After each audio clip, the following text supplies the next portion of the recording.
Most people think the worst thing a family can hand you is a casserole they know you don't like. Mine handed me a contract, 18 pages of very good paper, a folder sitting beside the ham like it belonged there, 10 adults around a dining room table, a chandelier overhead that my mother had bought for a funeral and never taken down. They thought they knew who I was, a divorced daughter, a reliable girl, the agreeable one. They had forgotten I read for a living. By the time I reached for my pen, my mother had already stopped breathing. Welcome back to Calm Drama Story. Grab your snacks, get comfortable, and remember, the people in these stories had every chance to behave themselves. They just chose wrong. Drop a comment and be sure to subscribe. You're going to love it here. I had been back in my own apartment for 11 months, which is about the length of time it takes a woman to stop flinching when the phone rings. The place was a one-bedroom above a dry cleaner on Ridge Street in Clarendon Mills, a town of 9,000 people and one traffic light that blinked yellow after 9 at night. I'd taken the place 2 weeks after my divorce was final. The rent was $640. The ceiling sloped in the bedroom. The radiator knocked every March. It was mine. I was 41. I worked as a paralegal at Haverson and Pratt, a family law firm on the square, 2 blocks from the courthouse. I read documents for a living. I had miscarried twice during my marriage, and my family had treated those losses like missing socks, misplaced, inconvenient, not worth tracking. That Sunday, I had tax returns spread across my kitchen table and the kettle on. The phone rang, which was not unusual because my Aunt Lillian called on Sundays. "Your mother has been quiet," she said, in a way I don't like. I told her Mom was probably just tired. I said it because it was easier than thinking about what she meant. "Helena," my aunt said, "your mother does not do quiet, your mother does strategy." I laughed. I put the kettle back on. Aunt Lillian had been reading weather for 60 years. She could smell a storm from a phone line. We talked about her orchids. We talked about the Mitchell's roof. She said before she hung up, "Easter's in 2 weeks." I said I'd be there. She said, which in our family was not agreement. It was a receipt. You women who have ever been handed a favor with invisible strings, you know already that the accounting will come due. The 6 weeks were the 6 weeks, 42 days, 4 loads of laundry, 1 accidentally shared conditioner bottle. I had moved into Margaret's guest room on a Tuesday in April the year before with 2 suitcases and a cat carrier I didn't need because the cat had stayed with my ex-husband. I had paid $900 toward groceries during that stay. I had cleaned her kitchen twice because cleaning a kitchen is how I apologize for existing in it. I had been gone by the 2nd Saturday in May. In my experience, a favor you didn't ask for is an invoice someone's already written in their head. Margaret had been adding interest since 1994. She had started mentioning it at Thanksgiving, dropped it into the mashed potatoes when you lived with us. I brought my own sheets. Margaret charged me the mattress anyway in narrative. By Christmas, it had become a full sentence. We took Helena in when she had nowhere to go. At Easter the year before this one, my cousin Bev had asked me if it was true I had stayed there a whole summer. I told her no. Bev looked at me like I was the one rewriting history. That was the thing about growing up in our family. You did not get to keep your own story. It was taken, rewritten, and read back to you with a new title page. I had let it pass. I had thought letting it pass was the same as being above it. By April, 1 year later, while I was pouring tea and listening to my aunt warn me about weather, Margaret had already started printing. Before I tell you what they did, I need you to understand that my sister was not a monster. My sister was a woman who had been told no 3 times by her own body. Margaret was 44, an elementary school principal at East View, the kind-off woman who sent Christmas cards with a family portrait in matching sweaters, even without children in the frame. Especially without children in the frame. She and Trevor had tried for 10 years, 3 rounds of IVF, $118,000 out of pocket after insurance, mostly from an inheritance our grandmother had left them when she passed in 2019 with strong opinions about great-grandchildren she would never meet. I drove Margaret home from her second egg retrieval. I held her hand in the clinic parking lot while she cried over a bran muffin. I had genuinely grieved for her. You can grieve for someone and still refuse to fund their next idea. Grief in my sister was like a sourdough starter kept too long. Someone should have thrown it out. We kept feeding it.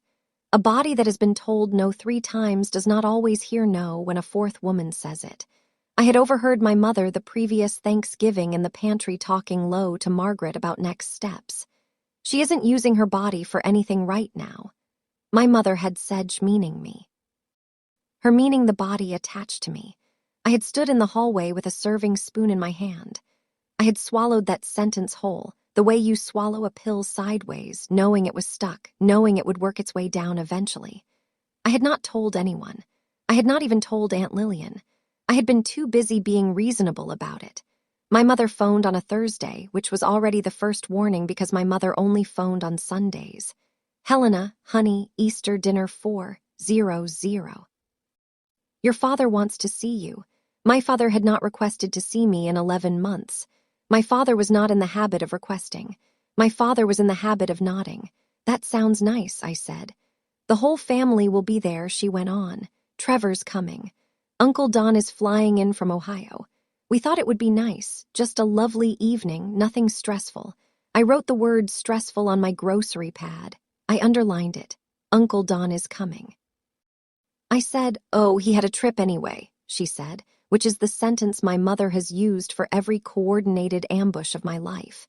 We talked about the ham. We talked about whether I'd bring wine. I said I would. In my family, nothing stressful has preceded every funeral, every firing, and one restraining order. After she hung up, I stood at my sink and let the water run for a while. My Aunt Lillian had said the word quiet. My mother had said the word family. My father had requested to see me, which was not something my father did. A woman who announces she is willing to sacrifice will 9 times out of 10 arrive at the table with a list of sacrifices, usually yours. I dried my hands. I called my aunt back. I said, I think we need to have coffee this Saturday. She said, I've already made a pie. That was how we agreed in our family to prepare for war. I opened my laptop. I pulled up the firm's contract template library. I clicked on a folder labeled Surrogacy. I read for 2 hours. My Aunt Lillian had 3 rules for life. Read your own leases. Grow at least one thing that blooms in February. And never trust a woman who cooks a ham to negotiate. She lived 11 miles outside town on a farm her husband had left her when he passed in 2011. Orchids on every windowsill. Purple on the south side, white on the east, yellow in the kitchen where the morning light came through a mason jar. My aunt grew orchids the way some women keep secrets, quietly, patiently, with a spray bottle and 0 commentary. I drove out that Saturday. She had acre pie on the table and coffee already poured. Your mother called me Tuesday, she said, asked me if I thought you'd ever considered having another baby. I set my fork down. I told her I thought you'd stopped having that conversation with this family a long time ago. She went on. She said, well, Lillian, times change.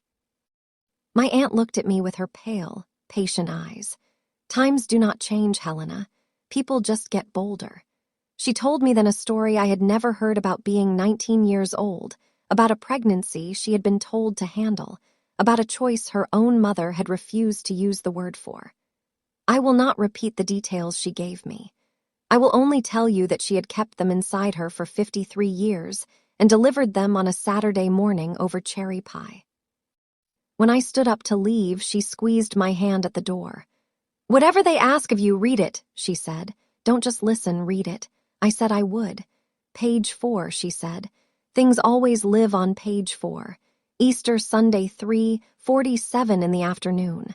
I pulled into my parents' driveway. There were 5 cars parked in front of a 4-person dinner. My father's Buick, my mother's Taurus, Margaret's Forester, Trevor's F-150, and a silver rental Impala with a sticker from the Cincinnati airport, which meant Uncle Don had flown in and not told anyone it was for me. Uncle Don was my father's cousin. Not my uncle exactly. A family lawyer in Ohio, not my mother's favorite, which made his presence louder. I sat in my Corolla for a minute. I counted the cars twice. There were 5 cars in my parents' driveway for a 4-person dinner, which meant my mother had invited witnesses, which meant my mother had invited a verdict. I got out. I walked up the concrete path past the porch leas my mother had set out at some point before noon, fresh from the flower aisle. I rang the bell. My mother opened the door too fast. Her smile was wide. She hugged me harder than she had hugged me in 3 years. "Sweetheart," she said. The word sweetheart had not been deployed since 2018. I filed it. Inside, the chandelier was on bright at $350 in April. My mother's chandelier was bought for a funeral. It stayed. Trevor was by the sideboard drinking an iced tea he was not actually drinking. He extended his hand. Trevor Unk's handshake felt like a man trying to remember if he'd locked the car. Margaret was in the archway between the kitchen and the dining room. She held my eyes for 1 second too long. She wore a pearl-colored blouse I had seen her wear exactly once before at her 10-year wedding anniversary. It was her asking for something blouse. Uncle Don gave me a small wave from the couch. He did not stand. He did not speak. And then I saw the folder, cream-colored, thick, placed on the sideboard beside the platter with the ham as if the two belonged to the same meal. The folder had a small paper clip on the corner of page 1. Someone had taken the time to align it. In the living room, my second cousin's daughter, Ellie, who was 7, was watching a Pixar movie with the volume up. My mother had put her there on purpose. Ellie would not hear what came next. You sisters out there who have been called the dramatic one before you even sat down. You know what it means when the family closes ranks around a folder. We sat down. My mother at the head, my father opposite her, Margaret and Trevor on one side, me alone on the other with Uncle Don 2 chairs down, spaced so the distance between us would feel incidental. My father said, "Grace." My mother passed the ham. The ham arrived with clothes in a pattern I recognized from 1997, my grandmother's exact spacing. It was the only thing in the room that was not pretending to be something else. We talked about the Mitchell's roof. We talked about whether it would snow one more time. Margaret did not touch her wine. Trevor's leg bounced under the table at a rate I could count. My mother kept glancing at the sideboard where the folder waited. I ate a piece of ham. I ate a spoonful off-green bean casserole. I drank a sip of wine. I waited. I had learned young that my family never came to the point directly. My family circled the point. My family asked about your job, your apartment, your car's mileage, and then once you had exhaled, laid the point across your plate like a knife next to a fork. My mother cleared her throat at 3:06. "Helena, honey, your sister and Trevor have been thinking about something, a way forward for them. We wanted to talk to you about it as a family." I set my fork down. I smiled the polite smile I kept for firm holiday parties. "All right," I said. Margaret reached toward the sideboard. She did not meet my eyes. Trevor looked at his plate. My mother's hands were folded under the table in her lap, which was her tell. She had done that in 1996 when she wanted me to quit the school play, and in 2004 when she wanted me to break up with a boy named Caleb Voss. Uncle Don took a long sip of his iced tea and did not put it down.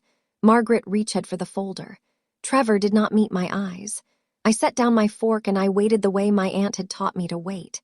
My mother had not taken a single bite of food. My mother spoke for 2 minutes and 40 seconds without taking a breath, which is how I knew she'd memorized it. "Helena, we are a family. We have always been a family.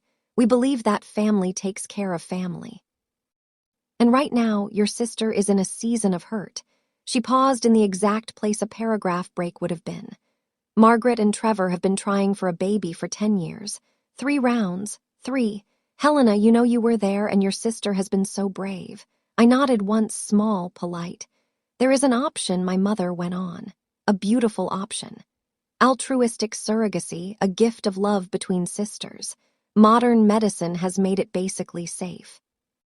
And you, sweetheart, are in a season of transition yourself. It could be a time of meaning, a time of family." I did not blink. Margaret's turn. She had a tear ready from the left eye the way she had practiced. She reached across the table and took my hand. "Helena," she said, "you're the only one who can do this." Margaret had been practicing her suffering in the hallway mirror since 1989. By Easter, she had it down to a single tear from the left eye. Trevor nodded, said nothing. My father nodded. Said nothing. Uncle Don swirled his iced tea. The ice had melted. I counted the times my mother had used the word family. 7. I let Margaret's hand stay on mine. I did not squeeze back. You're the only one who can do this, she said again, which in my family has always meant you're the only one we haven't already used up. I need a minute to understand what's being asked, I said. My mother's face changed. The soft voice dropped. Her jaw set in the way it had set across a kitchen table in 1993 when I had told her I didn't want piano lessons anymore. Helena, your sister took you in when you had nowhere. You owe her. The word "oh" my mother said the words "you owe her" with the exact cadence Sesh had used in 1996 when I borrowed her sewing scissors and forgot to put them back. I looked at my father. My father nodded. I looked at Trevor. Trevor looked at his plate. Margaret made a small noise. Not quite a sob, a corrective. It's a gift, Helena, she said, not a payment. But we do hope you see what this family has done for you after everything. After everything, the divorce, the move, the fact that I had asked for nothing and been given a guest room for 42 days and paid my own way through it. I did not raise my voice. I did not raise anything. My face did not change. I had watched my Aunt Lillian run her farm for 13 years after her husband died. And I had learned from her that calm was not the absence of feeling. Calm was the presence of choice. I folded my napkin. I set it beside my plate. I smoothed it once with 2 fingers. I asked to see whatever they had prepared. My sister's hand went to the folder before I finished the sentence. She brought it across the table like she was serving me dish. And I understood right then that she had rehearsed that movement 2 multiple times in this very room with my mother watching. The folder was 18 pages of very good paper, not printer paper, cream card stock, 24 pounds if I had to guess. It had been printed at a place that does wedding invitations. Someone had paid for it. The title page read Altruistic Gestational Surrogacy Agreement.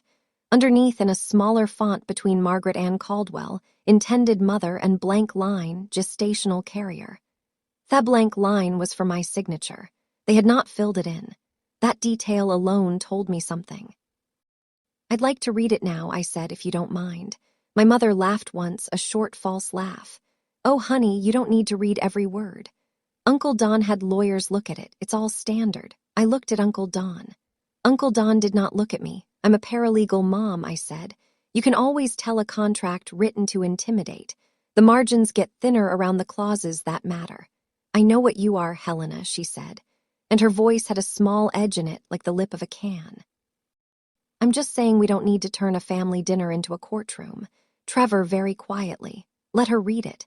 He did not look at my sister when he said it. My sister's head turned toward him 1 small inch and stopped. Guilt in our family was seasoned in gradually the way you season a cast iron pan. By the time I was 30, I had a mirror finish. I opened to page 1. I flattened the spine with the side of my hand. I began. The chandelier above me did not seem quite so bright.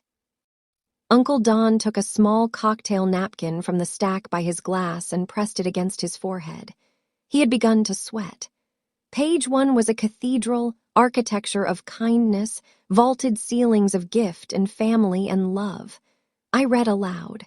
I read at the pace I read at work, which is 1 sentence per breath.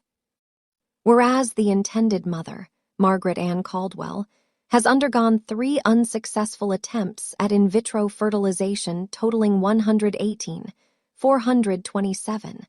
Margaret flinched at the number. I noted it. I kept reading.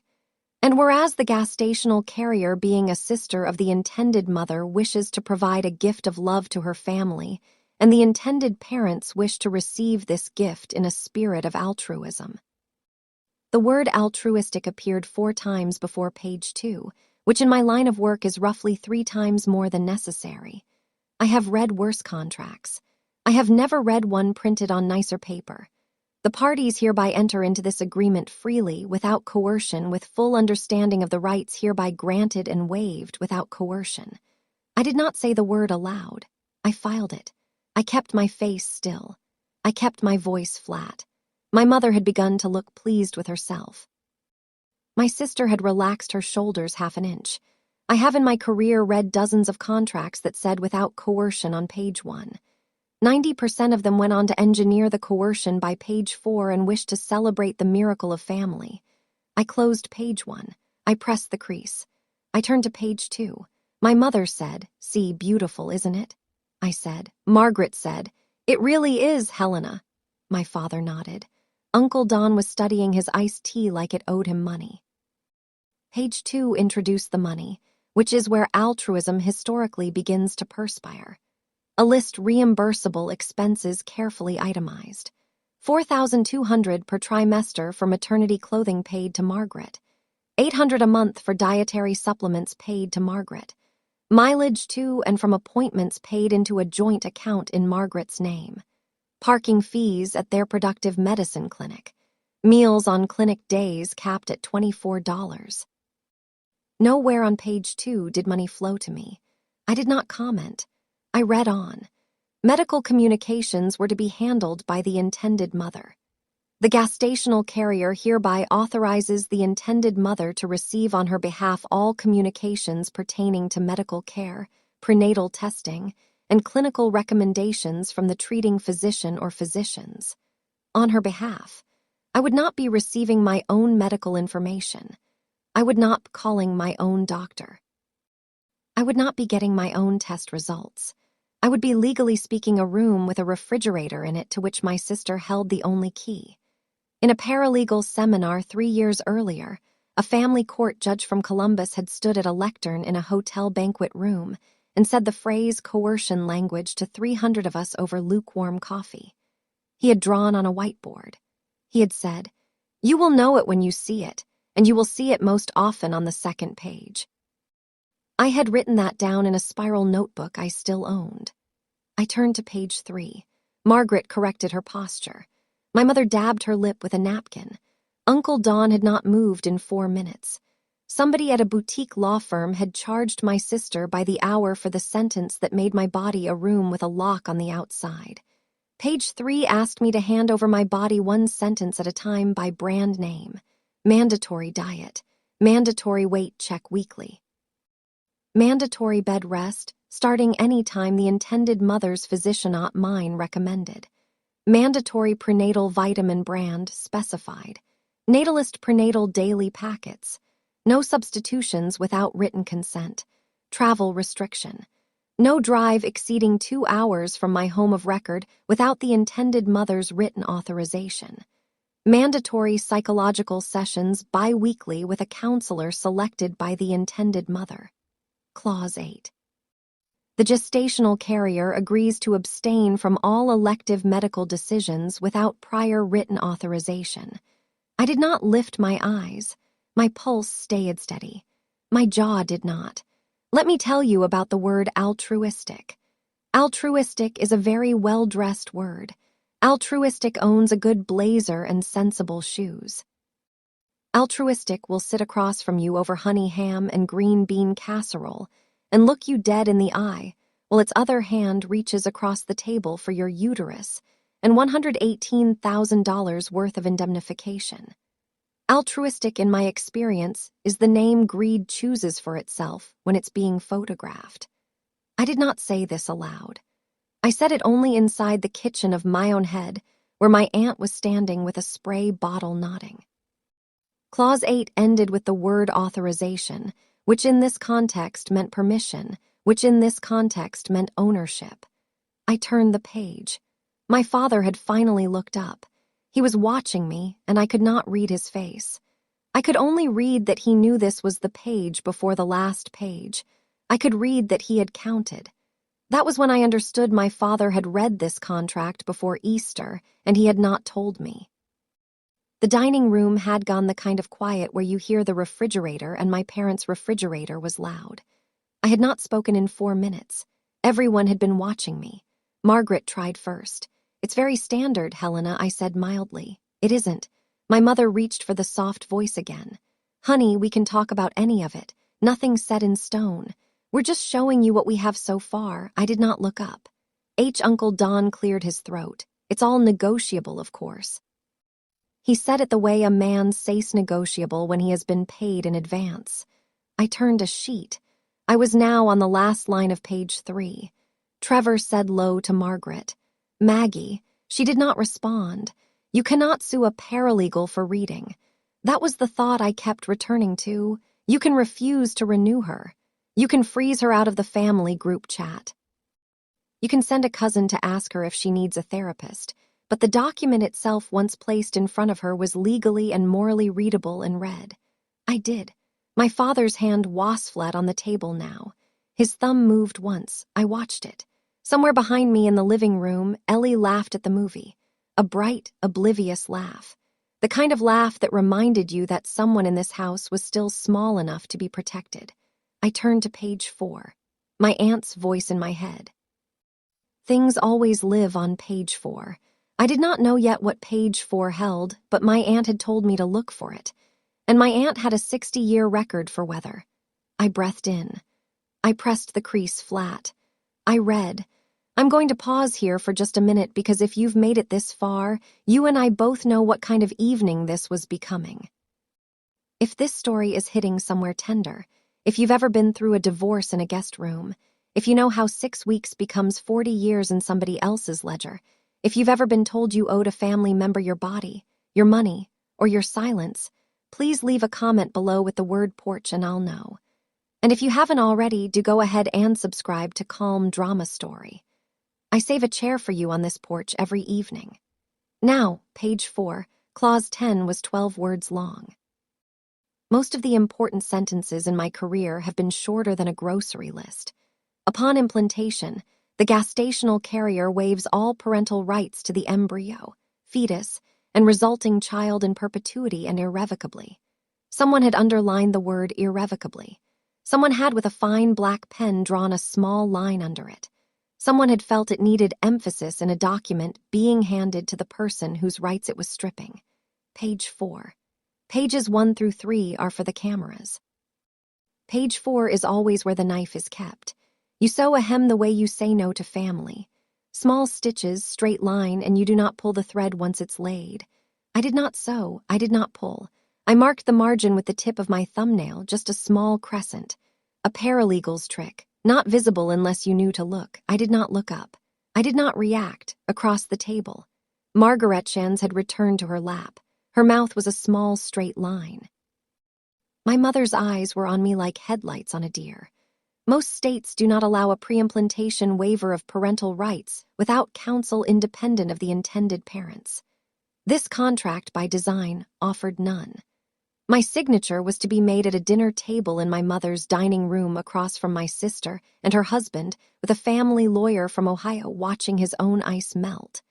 No independent counsel, no cooling-off period, no witness from outside the family. Coercion, the judge from Columbus had said that morning 3 years ago, is structural. I pressed my thumbnail into the margin. I turned to Clause 11. Clause 11 was the one. Every contract has one, the clause whose author forgot that paralegals exist. The intended mother retains sole authority to select embryo characteristics, including but not limited to genetic sex, and reserves the right at her sole discretion to request termination of carriage prior to 24 weeks gestation, should genetic screening results fall outside preferred parameters. I read it, then I read it again. I did not breathe differently. I had trained myself in 14 years of reading documents in courthouse hallways to not change my breathing in public. Inside my chest, something small closed. A contract that asks you to host a pregnancy with a return window is not a gift. It is a rental agreement. I do rentals for a living. Genetic sex, preferred parameters, sole discretion, termination of carriage, termination off carriage.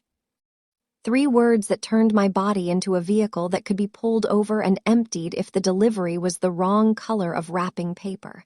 My eyes rose slowly, not to Margaret, to Trevor. Trevor had gone the color of dish soap. His lips were parted. His hand was flat against the table, like he was trying to steady a house in an earthquake only he could feel. I looked at my sister.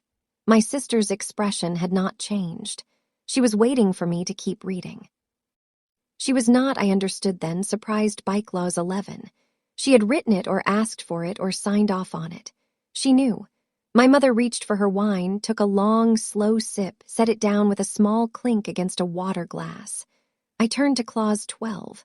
My mother, for the first time that evening, would not meet my eyes. Clause 12 was the point of the whole document. Clauses 1 through 11 were the handle.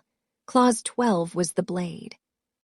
In the event the gestational carrier withdraws her agreement to proceed at any point following the execution of this document, she shall be liable for the full reimbursement of all prior IVF-related costs incurred by the intended parents in the amount of $118,427 plus reasonable attorney's fees. The exact number down to the $27. They had not rounded up. They had not rounded down. They had written it with the cents.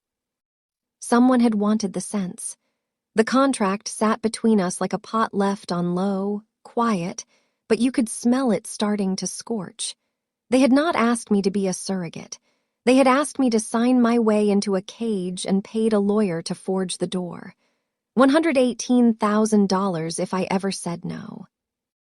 Not if I broke the contract, if I withdrew my agreement at any point, which as a paralegal I understood to mean after my signature, every future no would cost me everything I had. My apartment, my car, my savings from the divorce settlement, my job probably once they came after my wages. They had wanted to make the no impossible. I looked down at the page. My thumbnail mark from Clause 10 was still there, a small white indent. I thought very briefly of clients I had seen dragged through similar traps, women who had signed in good faith and spent 5 years climbing out. I thought of my aunt's orchids on the windowsill. I thought of the blue ink pen in my purse, the pen she had given me at Christmas. I reached for my purse. For 14 years, I had read contracts for a living. Most of them were boring. A small handful were weapons. This one had been typed by someone who had stopped pretending. Page 4 is where love stops being love and becomes collateral. I understood without emotion exactly what I was holding. Indemnification plus irrevocable waiver plus selection, clause plus financial penalty equal classic coercion architecture. Any judge would scrutinize it. Any halfway decent attorney would have refused to draft it. Any paralegal on their second week of training could have flagged it. It was a document designed not to be read. It was a document designed to be signed on an emotional evening in front of a family, after a speech, after a ham, after a word like, oh, I looked briefly at Uncle Don. Uncle Don was studying the condensation ring his iced tea had left on my mother's tablecloth. He would not meet my eyes. He knew what was in his niece's folder. He had known when he drove in from the airport. He had known when he shook my hand on the porch. He had let it happen anyway. I did not feel rage. I felt the clean, cold clarity of a woman who understands she has been underestimated for 41 years. I did not know it yet, but by the time I reached into my purse, every relationship in that room was already ending. Some would end that night when I slid the folder back. Some would end by Tuesday morning when my sister chose her audience. Some would end over a longer arc in the slow-way rooms empty out after a gas leak. I reached into my purse for the pen my aunt had given me at Christmas. Blue ink, fine point unreturned. I uncapped the pen. The click was louder than it had any right to be. I did not look up.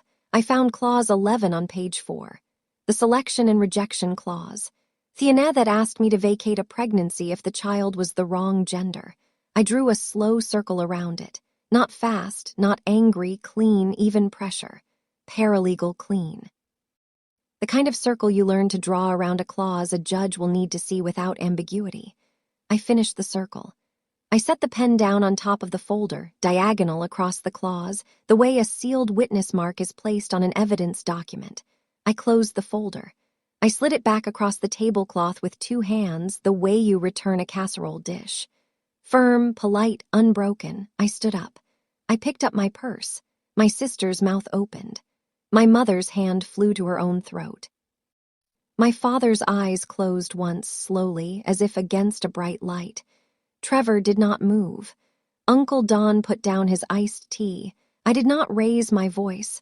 I said, exactly, I won't be signing this. I won't be discussing this.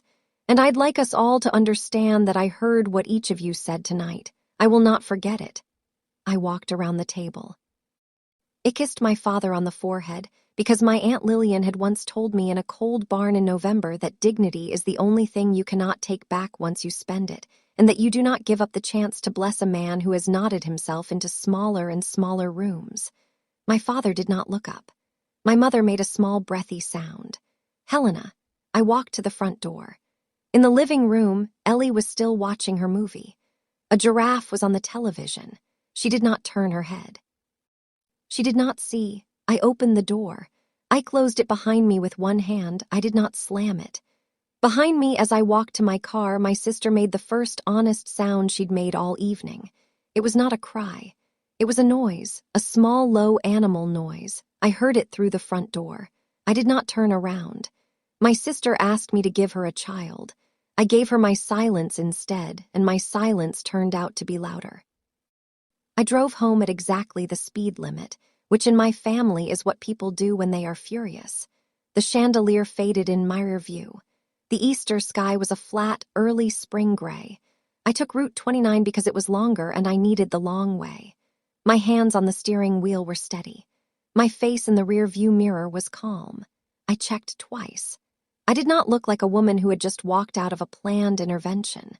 I looked like a woman on her way home from a ham dinner. My phone on the passenger seat began to buzz.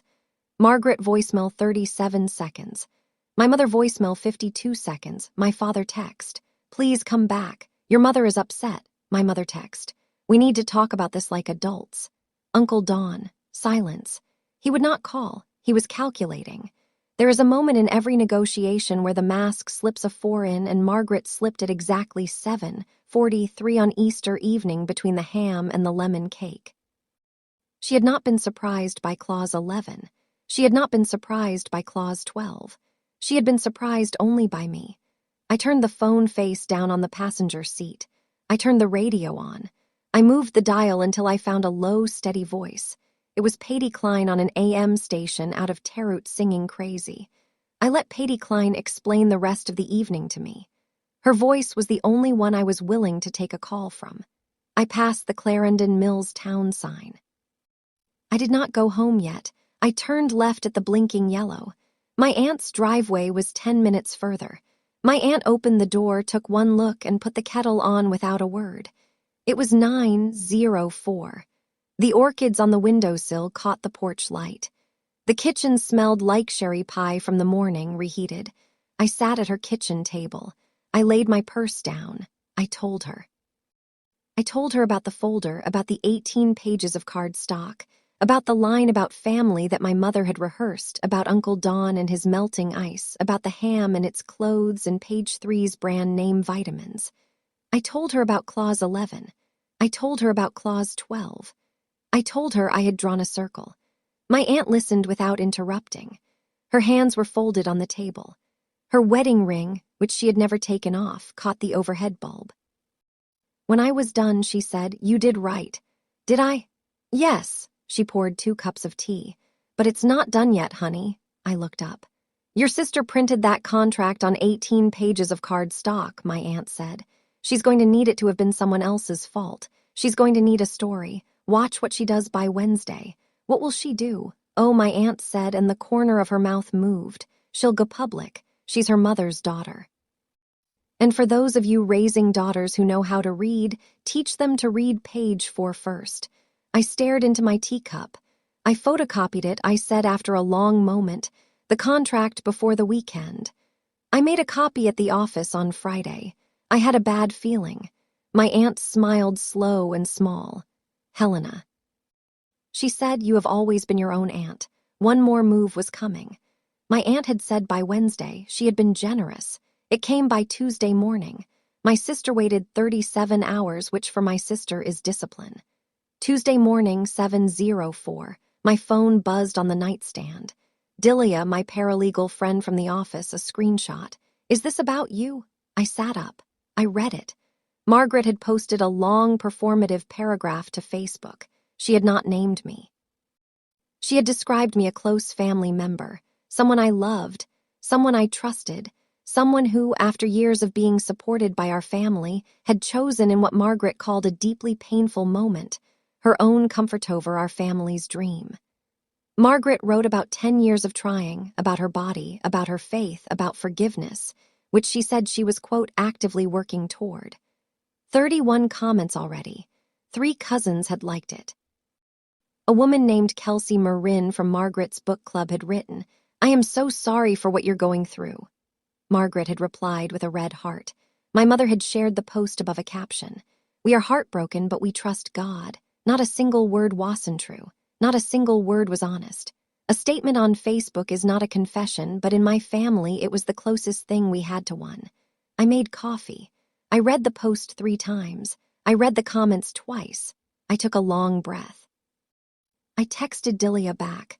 "Can you come over tonight? I need help redacting an 18-page contract." She replied inside of 20 seconds. "You want me to go scorched earth?" I said, "No, I want you to help me go paralegal." She said, "On my way after work, bringing Sharpies." It put the phone down. Aunt Lillian had said by Wednesday. Aunt Lillian had been generous by exactly 1 full day. Delia came over at 7:15 with a box of black Sharpies and a bottle of something neither of us was supposed to have on a work night. My kitchen table became a workroom. I laid out the photocopy I had made on Friday afternoon on the firm's copier between 2 client files. 18 pages, cream card stock rendered on bright office grade white, legible in every line. We worked page by page, every name redacted, every address redacted, every signature line redacted. The law firm's letterhead redacted. Uncle Don's initials on page 2 redacted. The intended mother's full legal name redacted. What we left legible. The body text. Every clause number. Every specific word of coercion. The phrase altruistic gestational surrogacy. The word irrevocably. The phrase sole discretion. The phrase termination of carriage. The phrase $118,427 plus reasonable attorney's fees. The language alone told the story. The language was the indictment. At 10:40, I began drafting a statement. I gave myself 180 words. I did not mention my sister. I did not mention my mother. I did not mention family. I wrote, "This is a gestational surrogacy contract I was handed at a family dinner, printed on card stock, and asked to sign that same evening without independent counsel. I am a paralegal. I recognize the language on page 4 as coercive. I am sharing this contract fully redacted of any identifying information because I believe other women in my community need to know what language to watch for. Please read page 4. Delia read it once, twice. She said, "Helena, that is the nicest 18 pages of murder I have ever seen." I said, "Thank you." By midnight, we had 18 pages of black bars and one small number, $118,427, left legible because numbers, in my experience, are the only part of a contract that cannot hide. Wednesday, 8 in the morning. I hit post. Facebook first, LinkedIn too, then an anonymous thread on a legal advice forum. I did not tag anyone. I did not name anyone. I attached the redacted PDF and my 180 words. I made a second cup of coffee. I went to work.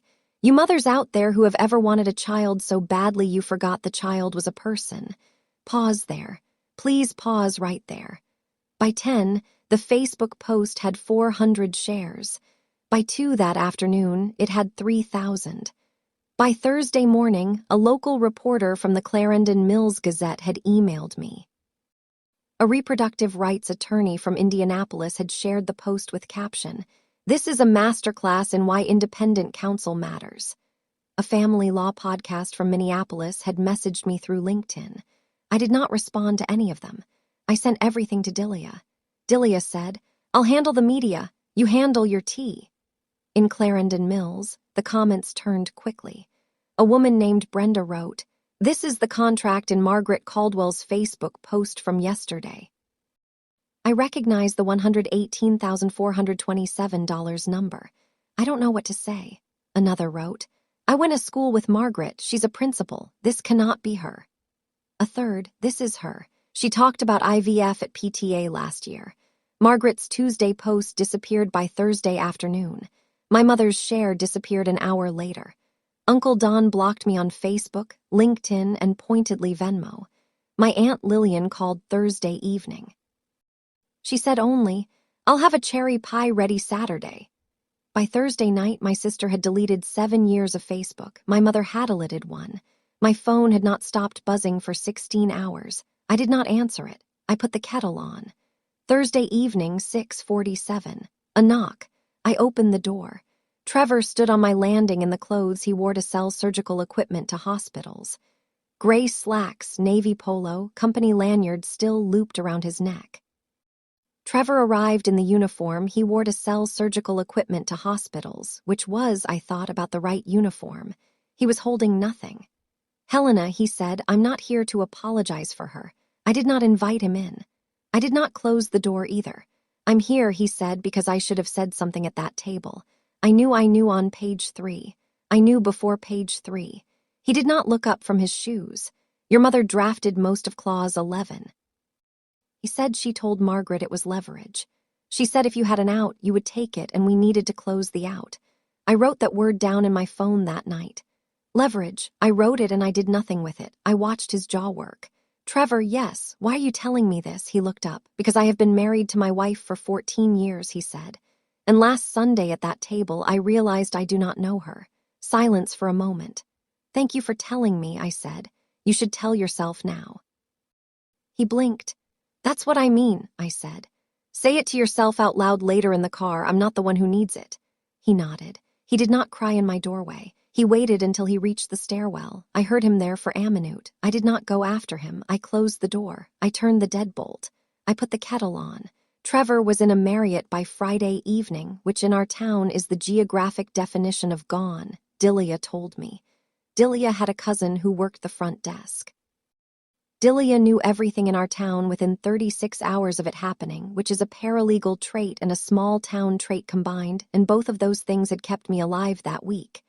Saturday afternoon, my sister called. Not voicemail, not text called. I let it ring 4 times. Then I answered, "Helena."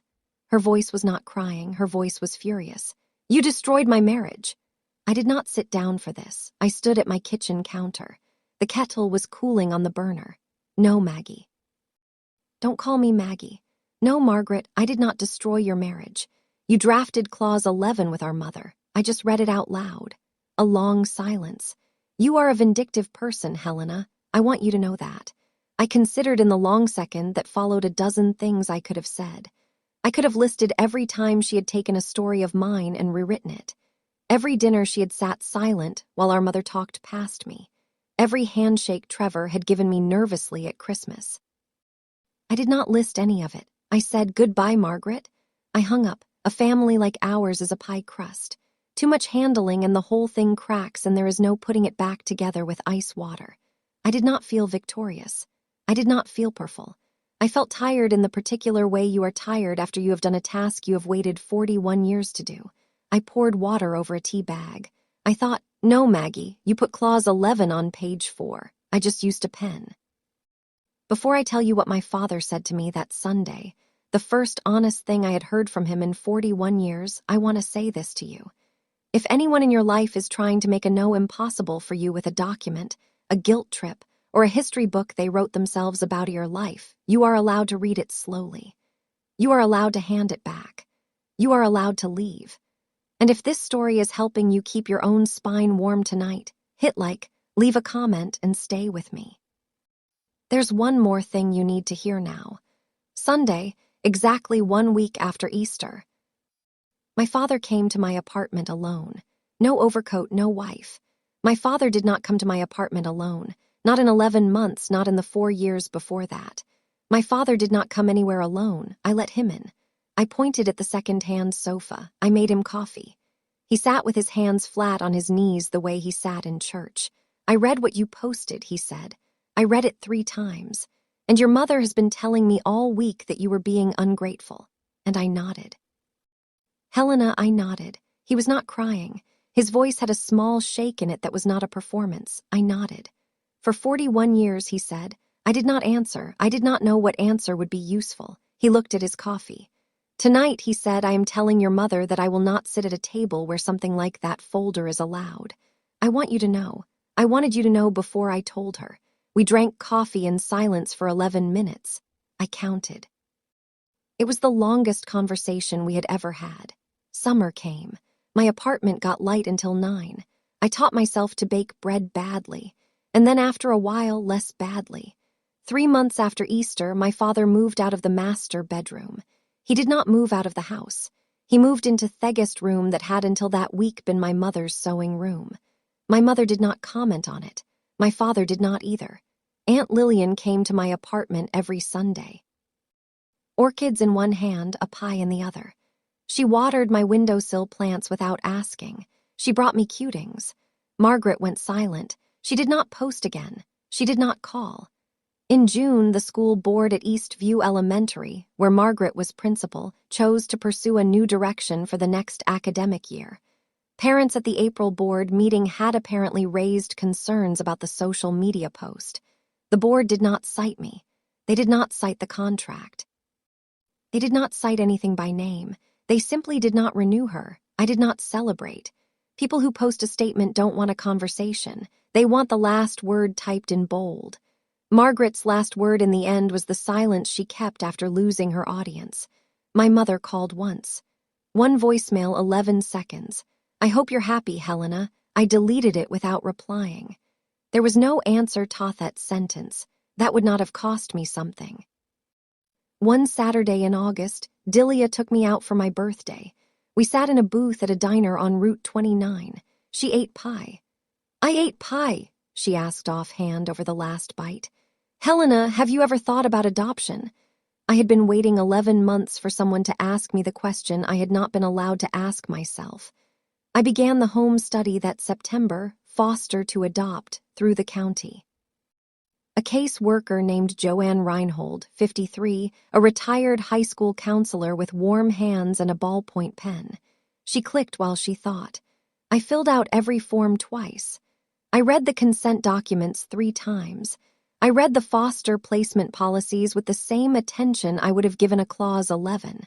I was not taking chances. I told my Aunt Lillian first. She cried.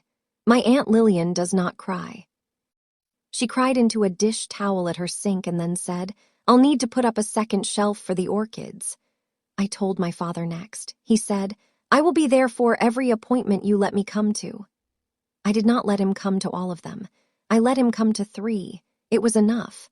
I told Delia, she said, I already knew. I'm buying the crib. I did not tell my mother. I did not tell my sister. The branch of my family that had tried to rent my body was not going to be told about the daughter I was trying to find. Let me tell you something about the word no. No is a complete sentence. No does not require a footnote. No does not owe anyone a casserole, a Christmas card, or an explanation at length. In my experience, the people who demand you justify a no are the same people who were never going to accept the justification. So at 41 years old, with my own apartment and my own name back, I stopped explaining. In the middle of my home study, Joanne asked me, Helena, do you have a support system? I thought about the orchids on the windowsill. I said, a small one and the right one. She wrote that down. 14 months after Easter, a Tuesday afternoon in June. The community room in the county services building, 2nd floor, tired gray carpet, good afternoon light through the west windows. She was 3 years old. She was wearing a pink dress with a button missing. Her shoes had white scuffs on the toes. Her hair was in 2 uneven braids done by a foster mother named Carol, who had braided more hair in her life than anyone I had ever met, and who would text me later that year the first photograph of my daughter she had ever taken. Her caseworker was Joanne. She was wearing a pink dress with a button missing, and she looked at me the way an auditor looks at a spreadsheet. I had brought a stuffed giraffe. I had been keeping it in the passenger seat of my Corolla for a week waiting for this afternoon. The giraffe had a floppy neck and one slightly crooked eye. I had picked it at a thrift store in Bloomington on a Saturday after I spent an hour touching every stuffed animal on a shelf and putting them down again. I knelt down, not too close. She was studying me. "Hi," I said. "I'm Helena. It brought you a giraffe. Do you like giraffes?" She considered the giraffe. She considered me. She considered the question. She said, "It's soft." I said, "I know." That was our first conversation. She took the giraffe. She held it by one ear. She did not smile exactly. She did a small thing with her mouth that was not a smile and was also not a smile. Joanne looked at me. Joanne's eyes were wet. She did not say anything. She clicked her pen once. I did not know yet that by October she would call me Mom. I did not know yet that by Christmas I would not be able to remember what my apartment sounded like without her. I only knew, sitting on tired gray carpet with a 3-year-old evaluating a stuffed giraffe, that something I had not been allowed to hope for was beginning to happen. Anyway, January, 21 months after Easter, County Courthouse, 2nd floor, Judge Marble Hartwell presiding. A woman of about 65 with silver hair pinned back and reading glasses on a chain around her neck. She had done 3 adoptions that week. Ours was the last of the afternoon. Present in the small courtroom. Me, Leona, 3.5, in a yellow dress that had never been worn before and a pair of shiny shoes she kept looking down at. My Aunt Lillian, now 73, in a wool coat the color of a robin's egg. My father, Richard Barrett, who had driven himself. Delia in the back row with a camera. Joanne Carroll, the foster mother, who had asked to come, absent, pointedly absent. My mother, my sister, Uncle Don. None of them had been invited. None of them had tried to come. Judge Hartwell spoke gently, the way judges speak at adoption hearings when they have done it enough times to know it is a sacred kind of paperwork. She asked Leona, "Are you ready to officially be Leona Barrett?" Leona nodded very seriously. "Yes." The judge smiled. She signed. Delia took a photograph I still keep on my refrigerator. In the hallway afterward, my Aunt Lillian handed me a small pot with a white orchid in it, naughty it in bloom, a tight green bud just showing. "She'll need one of her own," my aunt said. My father picked Leona up. It was the first time he had picked up a grandchild in 8 years. His hands were careful on her back. He said to her, "Hello, granddaughter." She put her cheek on his shoulder. I said quietly to my aunt, "I did the opposite of what they asked me. I became a mother without them." My aunt squeezed my hand. "No, honey," she said. "You became a mother because of what you refused. Those are not the same." I did not answer. I held the orchid. I watched my father rock my daughter gently in the hallway light. I had been somebody's potential vehicle at Easter in January. I was somebody's mother. A Saturday morning, 3 months after the courthouse, my kitchen, the sun coming through the window over the sink the way it had come in every Saturday morning for almost 3 years. A kettle on, a new yellow dress hanging on a peg by the back door for the afternoons when Leona decided she wanted to wear it again. She was at the table with a board book, a book about a little brown rabbit who lost a shoe and found it and put it back on. She was narrating it to herself in the serious voice children use when they are translating the world. The orchid my aunt had given her was on the windowsill. It had bloomed. It would bloom again. I poured water over a tea bag. I thought about clauses. I thought about folders. I thought about chandeliers bought for funerals and dining rooms where one woman ate alone on one side of a table while 4 people sat on the other. I thought about my aunt who had kept a sentence inside her for 53 years and who had finally said it and who had lived long enough to see a niece refuse to become her. A kind woman is not a soft woman. She is a woman who has chosen every morning not to become the people who hurt her. I chose at 41. I have been choosing every morning since. If this story landed somewhere in you tonight, if you've ever been handed a folder, a guilt trip, or a history someone else wrote for you, I want you to know I am glad you stayed to the end. Leave a comment below with the name of the woman in your life who taught you to read page 4. Tap subscribe if you haven't yet. And there is another story waiting for you in the description about a mother-in-law, a Thanksgiving, and a set of keys she did not expect me to bring back. Come back tomorrow. I'll put the kettle.